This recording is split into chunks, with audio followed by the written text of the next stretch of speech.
अपने प्रीलिम्स की क्वेश्चन देखते हैं। Consider the following statement regarding the phenomena of stagflation. Okay, stagnation in GDP और इन्फ्लेशन बहुत ज़्यादा हो, अनएम्प्लॉयमेंट भी बहुत ज़्यादा है, जो अभी मतलब ड्यू टू वॉर और ड्यू टू इकोनॉमिक कंडीशन पूरी ऑल ओवर ग्लोब, राइट, देख रहे हैं ना, अभी जॉब्स की कटौती हो रही है और इतना टेक्नोलॉजिकल डिस्ट्रप्शंस हो रहे हैं ना, चेंजेस आ रहे हैं, इवन आईटी, राइट, इतना रोबोटिक्स और ये सब के आने के कारण देयर इज मतलब जॉब्स बहुत कम आ रहे हैं, राइट। और वो जो गिग इकोनॉमी जो बोलते हैं ना, ज़्यादातर jobs majority of them are having openings and delivery boys and every, ठीक है। तो consider the following statement regarding the phenomena of stagflation. पहला, it represent a market anomaly where the traditional inverse relationship between inflation and unemployment breaks down.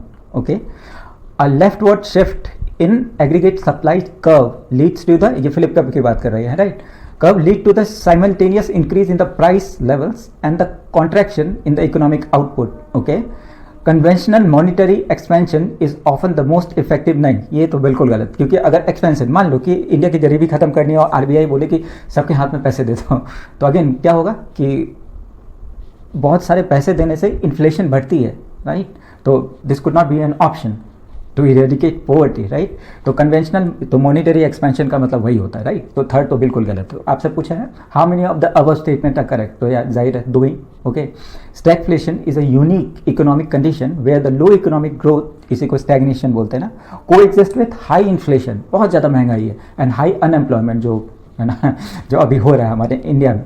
तो statement one correct है, because in a typical economy, ठीक है, जैसे ये बताया, Philip curve की बात कर रहा है, inflation and unemployment have inverse relationship, however during stagflation both rise together, inflation भी ज़्यादा, ठीक है, और stagnation on GDP.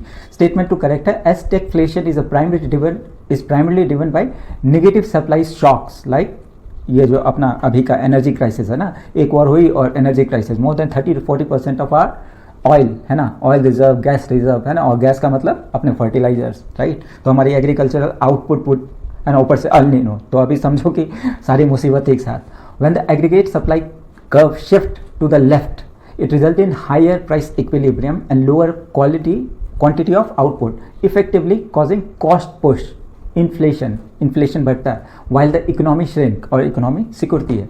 Statement three तो इनकरेक्ट है, because traditional tools are ineffective if the central bank uses monetary expansion है ना to fight stagnation है ना, it risk further fuelling inflation, भाई बढ़ जाती है महंगाई, दर बढ़ जाएगी, राइट।